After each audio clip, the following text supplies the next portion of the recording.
திரு ஸ்டாலின் அவர்களே, திரு கருணாநிதி முதலமைச்சராக இருந்தார், திமுக தலைவர்.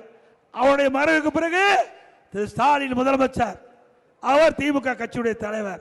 அதுக்கு பிறகு இப்ப துணை முதலமைச்சராக வந்திருக்கிறார் திரு ஸ்டாலினுடைய மகன் திரு உதயநிதி அவர்கள். அவர் என்ன தகுதி இருக்குது? திமுக ஆளே இல்லையா?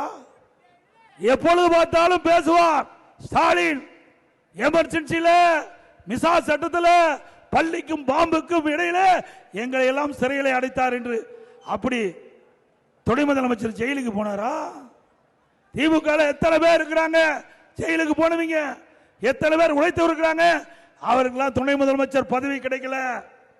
ஆனா திரு கருணாநிதி குடும்பத்தில் பிறந்த எந்தவித உழைப்பும் இல்லாம இன்றைக்கு ஒரே அடையாளம் திரு ஸ்டாலினுடைய மகன், திரு கருணாநிதியுடைய பேரன். அந்த அடையாளத்தில் அந்த கருணாநிதி குடும்பத்தில் பிறந்த வந்த திரு உதயநிதிக்கு துணை முதலமைச்சர் கொடுத்திருக்கிறாங்க. வாரிசு அரசியலை நாம ஏற்போமா?